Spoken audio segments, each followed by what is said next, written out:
Salut salut, bienvenue pour un nouvel update lecture et je me suis rendu compte que je vous avais un tout petit peu menti dans le dernier update.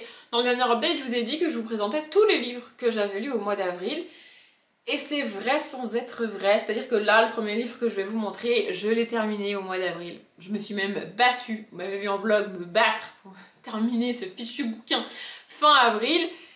Alors oui, il compte dans mes lectures d'avril parce que je l'ai terminé au mois d'avril, mais je l'ai commencé bien avant. Je crois même que je l'ai commencé en fin d'année dernière. Je l'avais repris courant du mois de février et du coup je l'ai fini fin avril. Voilà, si vous avez vu les vlogs, vous avez vu ce bouquin pendant des semaines et des semaines et des semaines en vlog du coup, mais j'ai finalement réussi à terminer La Roue du Temps, le tome 7 de Robert Jordan ou le tome 4, première partie. Et pour moi, à titre personnel, heureusement que Brajlon, merci Brajlon, a coupé les tomes en deux parce que là on est sur la première partie et j'ai trouvé ça extrêmement long. La fin de ce tome a été un peu difficile à lire, je vais pas vous mentir. Et du coup, si j'avais eu le livre avec le tome 4 complet et donc la deuxième partie à la suite, je sais pas si j'aurais mis énormément plus de temps à le lire, déjà c'est sûr. Et je sais pas, je sais même pas si j'aurais eu le courage et la détermination de réellement le continuer. Alors que là, le fait qu'il soit coupé en deux, je me suis dit vas-y, il me reste 100 pages, je l'ai fini et on n'en parle plus. Là, je vous avoue que je vais faire une pause avec La Roue du Temps. Je pense que je reprendrai La Roue du Temps au mois de septembre ou au mois d'octobre pour le Pumpkin Gluten Challenge. Ouais, c'est l'occasion de reciter ce challenge. Bref, il n'empêche que c'est une saga que j'aime beaucoup avec des personnages que j'adore. Mais il y a quand même pas mal de longueur et des scènes où, pour moi, elles n'étaient pas nécessaires. Alors encore une fois, elles sont pas forcément nécessaires au moment où tu les lis, et peut-être que je vais comprendre plus loin et en lisant la deuxième partie à quoi servaient toutes ces scènes, comme c'est le cas dans certains livres. Je pense toujours à Millennium quand je dis ça, donc Millennium de Stieg Larsson. N'empêche que là, c'est quand même vachement long à lire. Après, on est sur un beau bébé de plus de 800 pages quand même, hein, 850 je crois. Oh bah plus que ça même. Ouais, c'est ça, 850 pages. Voilà, parce qu'après, il y a toujours le glossaire que je ne lis jamais. D'ailleurs, je lis jamais le glossaire parce que j'en ai jamais vraiment besoin. Mais il est là, bref. Ça devient compliqué de vous parler de la saga et de ce qui s'y passe. En fait, j'ai toujours l'impression de dire un petit peu la même chose dans les résumés et dans les updates parce que je peux pas vous dire plus que ce qui se passe au début du tome 1. Tu vois, ça serait vraiment spoilé. On a toujours nos trois garçons, Rand, Matt et Perrin, qui, au début du tome 1, ont quitté Champ des Mondes. Des mondes, un truc comme ça, c'est le nom de leur village. Ouais, c'est des noms de fantasy, hein, du coup c'est comme ça. Qui sont partis avec Moiraine, qui est une Aes Sedai, donc une espèce de magicienne, en gros. Et qui vont découvrir que dans la Roue du Temps, la Roue du Temps, c'est ce qui symbolise la destinée, le destin, les trucs un petit peu, comment dire, déjà écrits, déjà prévus pour tout le monde et que tu peux rien faire contre, tu vois. Donc ils ont découvert qu'ils avaient chacun un rôle à jouer dans cette roue du temps et qu'ils allaient devoir le jouer en fait. Voilà, c'est comme ça. Et donc là, il y a un des trois garçons qui est plus important que les autres, mais les autres vont développer des espèces de... Il y en a un des deux qui va développer une espèce de pouvoir lié à un animal, je trouve ça absolument génial. Et l'autre qui a un rôle un peu plus descriptif, j'ai envie de dire. Je sais pas comment expliquer. Il est là, vraiment, et il est important dans l'histoire, mais je peux pas vous dire réellement pourquoi il est important, parce que sinon ça vous spoilerait vraiment de ouf. Et petit à petit, ils vont rencontrer pas mal de monde, et ils vont découvrir pas mal de choses sur eux-mêmes. Le garçon des trois, qui est vraiment le plus important, va développer des pouvoirs, alors que normalement, il n'y a que les Aes Sedai qui sont des femmes qui en ont, et que depuis toujours, à chaque fois qu'un homme montre une capacité innée pour les pouvoirs, elle le calme, c'est comme ça que ça s'appelle. En gros, soit elle le tue, c'est comme ça. Oui, bon, on est dans un monde de fantasy, écoutez, voilà. Soit elles font en sorte qu'il n'ait plus de pouvoir parce que c'est dangereux qu'un homme ait des pouvoirs, mais lui, il en a et lui, il doit en avoir. Sauf que, du coup, comme il n'y a plus d'hommes qui ont des pouvoirs depuis des dizaines et des centaines d'années, Il n'y a personne pour le former, il n'y a personne pour l'aider. Et les femmes utilisent le pouvoir différemment et c'est pas tout à fait le même genre de pouvoir. Donc elles peuvent pas réellement l'aider. Du coup, bah, ils se retrouvent un petit peu en mode de démerde-toi mon gars. Peut-être que tu vas mourir, peut-être pas. Super, n'est-ce pas? Vraiment, et puis il y a vraiment beaucoup de personnages, ce que j'aime surtout ici, il faudrait que je regarde quand est-ce que ça a été publié pour la première fois, je vais peut-être le faire maintenant. Donc voilà, je viens de regarder, le premier tome est sorti en 1990, et ce que je trouve absolument ouf ici, c'est le traitement des personnages féminins. On est sur un livre sorti en 90, donc écrit dans les années 80 par un homme. Et on est sur de la fantasy, l'un des milieux, l'un des genres littéraires les plus misogynes. Enfin, je veux dire, il suffit de lire Les Hobbits, il suffit de lire... c'est quoi l'autre truc de Tolkien, là? Le truc de l'anneau, là? Le Seigneur des Anneaux, j'ai retrouvé, excusez-moi, mon cerveau était parti. Il suffit de lire ça, et tu comprends vite fait que dans le game de la fantasy, la place des femmes, c'est pas vraiment bien, tu vois. Et encore une fois, on tape énormément sur les romances de nos jours, en termes de relations abusives et ce que vous voulez et tout. Mais la fantaisie, là, ça vous dit pas d'ouvrir les yeux? Non, parce que je veux dire, la fantaisie des années 80-90, au niveau de la place des femmes, c'est pas non plus la joie et le fun. Mais, comme c'est de la fantaisie et que c'est écrit par des hommes, bah du coup, c'est pas si grave, c'est normal. Bah non, c'est pas normal. Bref, ici on est sur une fantaisie avec, premièrement, beaucoup de personnages féminins forts, ce qui n'est pas le cas chez Tolkien, et deuxièmement, des femmes qui ont un rôle à jouer dans cette fameuse roue du temps. Elles sont pas juste là comme c'est le cas chez Tolkien, encore une fois. Je parle de Tolkien beaucoup parce que même si les gens n'ont pas lu les livres, ils ont vu les films, et c'est le cas aussi dans les films, c'est la référence en fantasy. Enfin, je veux dire, à un moment donné, c'est comme ça. Voilà, bref, ici les femmes ont un vrai rôle. Elles sont pas reléguées à faire des gosses, élever des gosses, faire la cuisine.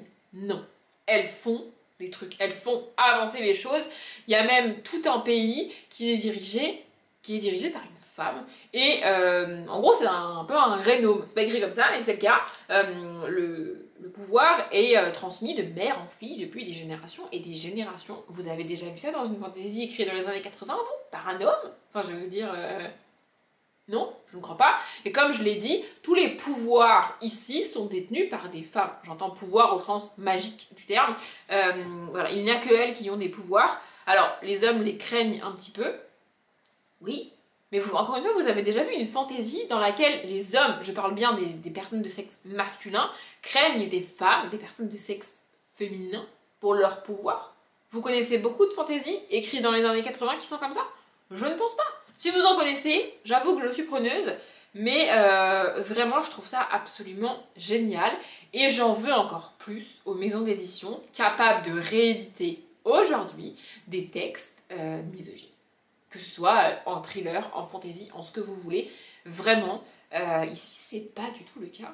Et en fait ça pourrait être un bouquin, une saga écrite là, dans les années 2020, que ça passerait nickel. Et vous vous rendez compte que si c'est écrit dans les années 2020 et que ça passe nickel, alors que ça a été écrit dans les années 80, c'est que c'était quand même sacrément en avance sur son temps. Bref, j'adore cette saga. Vraiment, j'ai toujours pas commencé la série parce que je sais pas trop à quoi m'attendre. Et aussi parce que moi je suis qu'au début du tome 4, mine de rien, et j'ai peur. En fait, je sais pas la saison 1 sur quel livre elle est basée, jusqu'où elle va dans l'histoire. Si vous savez, j'aimerais bien que vous me le disiez en commentaire si c'est possible, parce que j'ai pas envie de me spoiler avec la série, tu vois. Donc voilà. J'ai passé beaucoup de temps sur la roue du temps, je vais essayer d'aller un peu plus vite sur les livres suivants, surtout que celui-ci, j'en ai beaucoup parlé en vlog, donc c'est Fable Haven, le tome 1, le sanctuaire secret de Brandon Moore. Donc ça c'est la pochette du livre, je vous l'ai déjà montré, et là c'est le livre. Voilà, j'ai abandonné ce bouquin à la page 123. C'est ça, parce que... pas parce que c'est long, parce que c'est mou, parce que ça ne m'intéresse fondamentalement pas, en fait. On suit deux jeunes gens, un frère et une sœur. Elle a 14 ans, lui il doit avoir 10-11 ans, un truc comme ça. Et ils sont déposés chez leurs grands-parents au début du livre par leurs parents qui partent en vacances. Je vous passe les détails, je les ai donnés en vlog.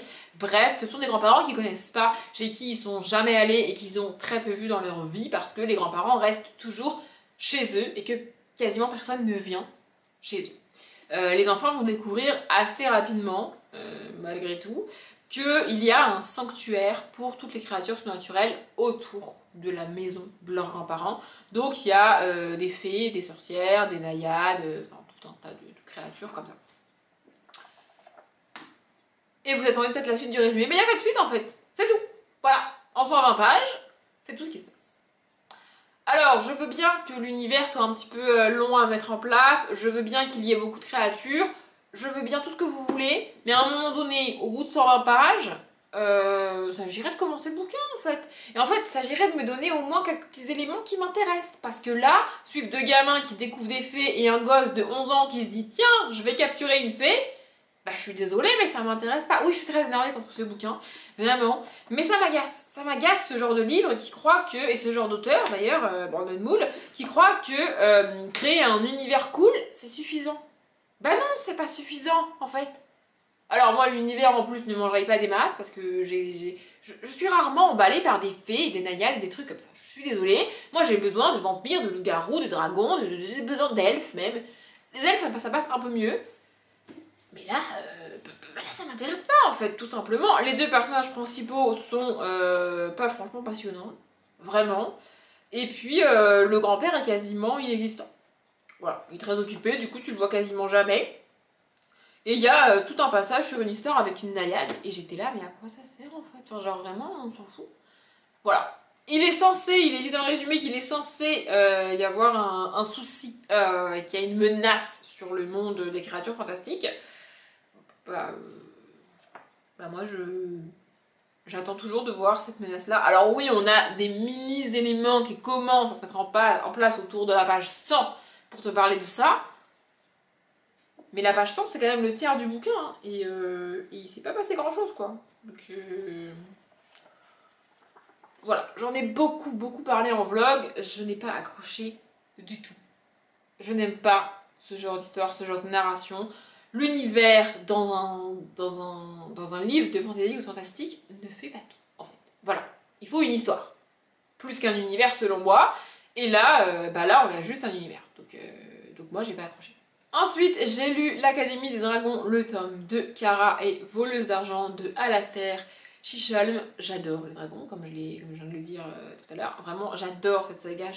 C'est vraiment cool pour les enfants, c'est vraiment génial. C'est écrit très gros, ça fait 120 pages. Voilà, ça fait 120 pages. Ça se lit rapidement, c'est vraiment pour les enfants, c'est absolument génial. J'avais adoré le tome 1. Le tome 1 c'est Thomas et Peau de Fer, voilà. Ici j'ai un peu moins aimé parce qu'on a un personnage qui est extrêmement agaçant, extrêmement chiant, vraiment, j'avais envie de la tarter tout le temps. C'est pas le personnage principal, mais pas loin. Mais vraiment, je n'ai pas aimé ce personnage-là, je trouve ce personnage une tête à claque. Vraiment, il n'y a pas d'autre mot, je suis désolée, c'est une tête à claque. Bon, le bouquin fait que 120 pages, et pour le coup, comme j'avais déjà lu le tome 1, bah, j'aimais déjà l'univers avant même de commencer ce bouquin, donc je l'ai fini. Mais franchement, voilà. Ici, on suit donc Kara qui... en fait, la saga est construite un petit peu à l'envers, j'ai envie de dire. C'est-à-dire que dans le tome 1, on rencontre Thomas qui est fils de forgeron. Oui, c'est pas original pour une série de dragons, écoutez, c'est comme ça. Et qui va découvrir qu'il est dragonnier, qu'il a la capacité de communiquer avec un dragon en particulier qui va devenir son dragon. Donc. Et donc il va rejoindre une espèce de caste de dragonniers qui est cachée au milieu du château de la ville dans laquelle il vit. Parce que les dragons sont plus censés exister. Et les gens ont un peu peur des dragons, donc ils se cachent. Bref. Et donc... il va rejoindre cette confrérie où il y a déjà plusieurs enfants. Ce sont que des enfants entre 11 et 13 ans, je dirais. Vraiment, ce sont vraiment des enfants, pas des ados. Et voilà, il va découvrir ça et nous, on va découvrir ça avec lui. Et donc, dans ce tome 2, on suit Kara. Et Kara, on l'a déjà vu dans le tome 1. En fait, au moment où Thomas rejoint la confrérie dans le tome 1, Kara en fait déjà partie. Vous voyez? Et là, dans ce tome 2, on a le moment où Kara rejoint la confrérie. Donc Thomas n'est pas là. Il y a d'autres enfants qu'on a déjà vus dans le tome 1 aussi. Voilà, Kara est une jeune fille qui vit dans la rue, qui est orpheline et qui vole pour survivre en fait. Et au début du livre, elle va s'introduire dans le château pour voler quelque chose. Et il y a quelqu'un en fait, elle va s'introduire pour voler quelque chose, sauf qu'elle va se faire prendre. Et du coup, il y a quelqu'un qui va l'aider pour se cacher, pour fuir les gardes. Et qui va lui dire que elle est dragonnière elle aussi. Voilà, et donc on va suivre ça. Elle a énormément de mal à s'intégrer. J'avoue que je me suis un petit peu retrouvée dans ce souci qu'a Kara de faire confiance aux gens et de s'intégrer à un groupe déjà existant. Je dois bien l'avouer. Voilà, c'était sympa, j'aime beaucoup Kara. Kara est vraiment cool pour le coup, mais l'autre personnage... En fait, c'est un peu l'autre personnage passe son temps à dire non mais on devrait pas, non mais on devrait pas, non mais ils sont méchants, non mais ils sont méchants, non mais il n'y va pas, non mais c'est bon. Vraiment, c'est que ça tout le bouquin. Heureusement pour moi, c'était pas très long. Franchement, je suis pas sûre que si ça avait été beaucoup plus long, j'aurais pu terminer le bouquin.